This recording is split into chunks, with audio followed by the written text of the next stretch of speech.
mean, and nobody knows this either. And my Louie took him to the hospital. He did. Was he really? He did. I didn't know that. Yeah, I texted him. I'm like, my brother doesn't feel well. It happened on one of my development sites. I just collapsed and I rolled around for a good 15 minutes, just rolled around. I was able to get in my car. I drove home. My kids thought I was drunk. I'm falling all over the place. I'm in agony. I'm in pain. And he stopped what he's doing. He's like, I'm coming to get you. And he came. He came over to my house. He got me, picked me up, cradled me up, brought me directly to the emergency room, took care of me. He was actually petting him. And like, oh my God, Dolores is so freaking cute. He was like petting him, because that's how much pain my brother was in. And he was like taking care of him. Oh, yeah, he so felt so bad for him. And he's rubbing my back, he's rubbing my shoulders. I was in so much pain, and I was having pains in my kidney, and he's massaging my kidneys. I mean, it was nice. It really was. That's a good way to get indoctrinated into the family. Yeah, he was like, oh my God. But see how she's always ready to take care of him? Because like Teresa's always loves her brother. Yeah, like my brother didn't want to call the ambulance. He was like, he kept saying he was fine. He was fine. He's like, I'm like, well, Melissa's going to come home. And he's like, no, let her, I'm fine, let her go. Meanwhile, he wasn't fine, he was in so much pain. So I told Louie, I'm like, I just feel bad for my brother. And then Louie just took it upon himself and went to my brother's, and then he drove him to the hospital. I mean, a man took care of me, and I'll never forget that. That was amazing. That was nice, and I always appreciate that. And it was a beautiful moment. It really was. I mean, I was in pain. Pain. So I guess Joe also approves. Duh. I really don't care who approves. As long as I approve, that's all that matters. I'm smart. When I see a good catch, I'm smart. So I understand. Nobody has to approve anybody for me. Nobody else matters. And that's the way it should be. No one else matters except used to. No one else should matter. This is when Dolores is getting mad at me. Everything was really friendly and fun until lunch. Jennifer and Dolores started fighting. I mean, he's your man. He should be there for you at least once. All of it. She don't shut the up this one. Dolores was a little upset that day. Do we find this a common theme? Me getting blamed for things? Did Dolores tell you what the psychic said? Jennifer, see the trouble you caused, Jennifer? Jen, you break a glass like that, you should get your ass kicked. Who the are you? Jen, don't go there, Dolores. Don't go there with Dolores. Jen, don't go there. Jen. I don't know. I feel like this is a reoccurring theme. Dolores got mad at me for Melissa taking the pole. That happened, Jen. That happened to me. Season 3, 4, 5, 6. Yeah, so.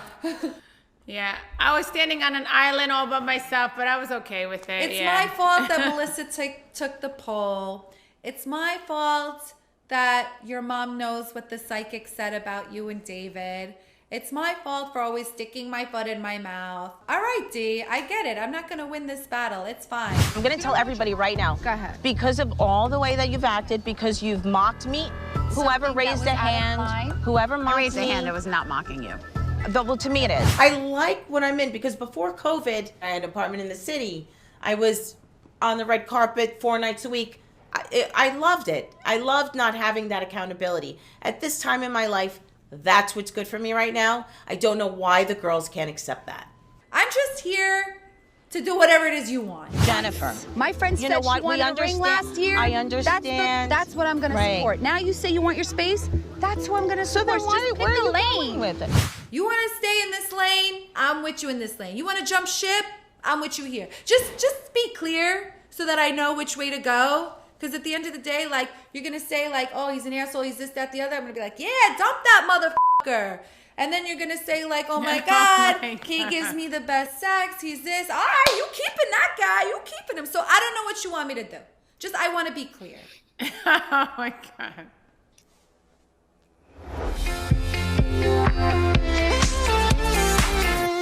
On the way to the winery, did you intend when you got there to confront anyone? Listen, I don't hold things in. The broken woman that I am, I confront people. If something's bothering me, I say what I have to say. I talk to everybody there about how I felt. I was more upset that everybody took a poll. It's not nice. So who raised their hand and who didn't? But Melissa and Joe weren't there because David was in the hospital with them. Oh, right. Is this when Joe has kidney stones? Right. Yes. Wait, Wait, are you kidding me? Sounds terrible. Oh, it sounds bad. What do you think it is? Oh, like a kidney stone, maybe? That was so scary, actually. I get a call from Joe saying he's in a lot of pain, but like he's still at work. So I was like, all right, like what's the matter? Because he's not one to really complain. But then my little Gino calls me, my son, and he's like, Mom, I think Daddy's dying or he's drunk. So I was like, what? And he's like, he's falling into the walls. Like he's literally, and I was like, okay, what is happening? So I called Joe. It was 9 o'clock in the morning. I'm like, Joe's not drunk.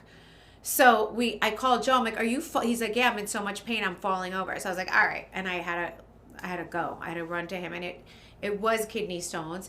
And we did see David. David is the one that helped us at the hospital. So Joe is busting David's balls at the party. Like, oh, what's he delivering? 1 million babies? Oh, what's he got this? What's he got that? And then it turns out the next day, Joe gets kidney stones. Oh my God. And that's the same and David comes to the rescue.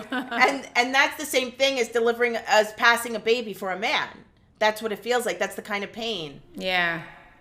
Let me tell you something about Dr. David. He's by his bedside the whole time. I mean, this man, unbelievable. I'm telling you, the way he took care of me, the way he made sure that I was taken care of, the way he followed up with me. David kept checking on him, and David wanted to take care of him. David wanted to go to the house and see how he was doing. It's David's passion is to take care of people. That's not such a bad guy. The next time I see Joe, he goes, I get why you're with him now. I get it. I know we always spoke about that the guy works a lot, but he works a lot because he really cares about people and he loves his job. So hey, speak of the devil, all right? Not only, hey, look who's just showed up, all right? All right? Put your David. David. Okay. All right. Listen, Doc. Joe Gorga just said you were one of the most amazing doctors, how you took care of him. When they did the x-ray, they were shocked. They were like, what is this big thing? They didn't know what it was. They were concerned. They brought in specialists, and then they found out it was my penis. And that's what you do, all right? Okay? Doc. All right? Doc, tell him what you saw that day. Tell him. Right. Joe, your secret's safe with me. Don't worry about Thank it. you. Keep it quiet. Joe, how you feeling? All right. I'm good, brother. I'm all good. You are amazing. You are amazing. You love what you do, and you're an amazing doctor. I mean, you guys finish. You got it. Thanks, bro. You got it. All right. Well, Dolores, I know that we have a party for Jackie, but you drive separately because you're still pretty upset. I wanted to tell you, birthday girl, that I'm going to be there tomorrow, but I might be a little late because I have an appointment in the morning. Honestly, I don't have a doctor's appointment. But after the way everyone acted at Michelle's party, I don't want to be in the car where you jerk offs. Well, you know, I don't understand why they think this engagement ring is going to define not only my relationship, but my life. And I'm having a really hard time having these girls understand that just because I live differently than the lives they're living in a marriage doesn't mean that I'm unhappy. So I really had to calm down still from the party. When I get mad, I'm an animal. Bye, everybody. You're not talking behind your back. You learn how not to talk behind my back. Go yourself. Like I'm nuts. And so I get very angry, and it takes me a little while to calm down. And I wasn't like in another time, maybe I would have like switched things around to be in the car with them. I didn't find it to be that important to drive up to the winery with them after what had happened at that party, because I'm still upset they talked about my business in front of strangers. Right, Teresa? Like, you get it? Yes. Yeah, no, totally. I don't know those people in that room. So that's why I'm like, that just wasn't right. It's not something I would have done to them. They're so used to being in a marriage. I mean, I'm just saying, look at Dolores. She looks amazing. She got it going on. I'm just saying, like, I mean, she's radiant. You could tell she's happy with her life. If she wasn't, trust me, She's a strong woman. I would say it. I would Exactly. say it if I'm She not like happy. has no problem. She has no problem saying how she feels. If she wasn't happy with David, she wouldn't be with him. You know, I mean, he's a resented great that. guy. I think David's a great guy. He's not a bad guy. It's very hard. There's a thing. If I want to move on, David's never done anything to make me not love him. I resented the fact that we didn't get engaged because it was stupid on his part. Because I'm very good for him. And eventually, maybe David will lose me because of that. Eventually, maybe. There's a good chance. But it'll be his loss. It won't be my loss. I was mad for him. As a friend to him, I wanted to shake him and say, you had somebody that was willing to make a life with you for a long time. You had a short span to do it. Why didn't you do it? For no reason. I was stupid. But you know what? I'm okay. I'm okay. And the girls just can't figure that out. Melissa, this is when you and Joe have a fight as well. You always point the finger. You know what I want? I want my old wife back, that lovable, sweet girl. I feel like Joe, just this whole season and lately I think he was going through his own things, my husband, to be honest, in his own head, and he was spiraling a little bit. And that conversation we had in my kitchen was a very real conversation where I thought it would go one way and Joe it turned and went a different way because we're not on the same page at all with this. Like, we are on different pages, and we've never really been on different pages as much as we are right now. Like, I was like, wow, like, this is so new for us. Like, I totally don't agree with you. What really gets me is that she threw in and I don't support her. Truth is, I don't want to resent you for holding me back. I am the #1 supporter of Melissa Gorga. She wanted to sing. I went out of my way to build her a studio, to get her the best producers, to do whatever I had to do because I thought and I knew my wife was a star. So I was her #1 supporter in that. She wanted to build Envy. I went and built her Envy. I'm all supportive. I'm like, go, go, go. No matter what she wants to do, I'm in the front row and I'm backing her up. So when she said that to me, that really frustrated me, got me aggravated because I'm like, listen, I'm your #1 fan. Your #1 fan. Don't get that twisted.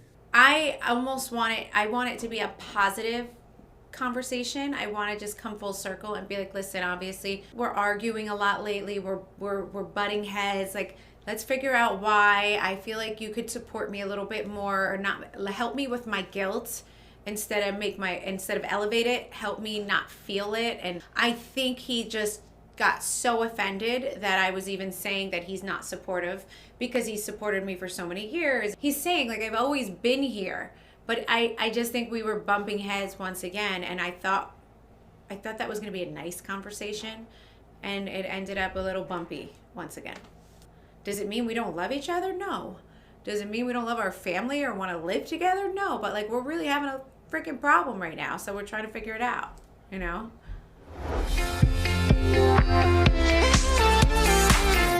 Well, Dolores, Frank is the one who mentions to David that there was some conversation about your relationship. You should have seen her at a cocktail party the other day. I did yell because they said, why did David buy you a Porsche and not a ring? And you yelled at him. I did. Well, how do you think David feels about the women talking about your relationship? He doesn't take it well. David's not good with communicating. He's an amazing doctor. He communicates very well at work, in his field.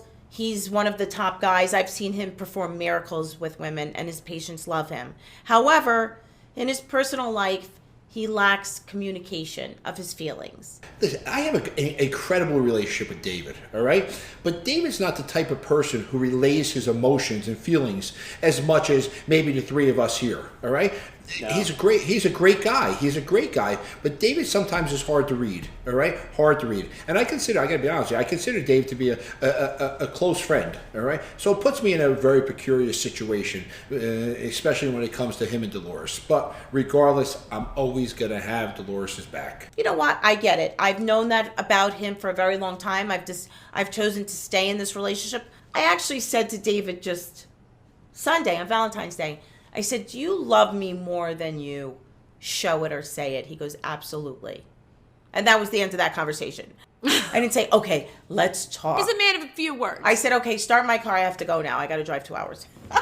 You know, he doesn't emote a lot, but when he does, it's very substantial. And I know he loves Dolores. And, you know, I think he gets a hard time. Everybody doesn't want the same thing. All women don't want the same thing. Dolores is happy with her independence. She's changed, and I think people give her a hard time. She's in a different place right now than she was a year ago. And I got to be honest with you, this is the most independent I have ever seen Dolores since I've ever known her, and I've known her for 30 years. Unfortunately for David, I think that the moment passed. All right, where Dolores was looking to get engaged, and Dolores was looking to be married, and Dolores was looking to move in. They're not engaged now, and basically, you know, listen, Dolores stays by David's a couple nights a week, but I don't think Dolores is looking for now what she was looking for a year ago. She's happy with her life right now. David is misunderstood. He's not a bad guy. He actually communicates with my son very well. He speaks to little Frankie, heartfelt conversations almost every day. And that means more to me than him sitting and talking to about my relationship right now. Because I got to tell you, okay, I dated somebody before him, and they wanted too much of my time. Way too much. And that turned me off. Well, obviously I accept it. Clearly. I mean, she's got the best of both worlds. I mean, why would you get married? I wouldn't get married.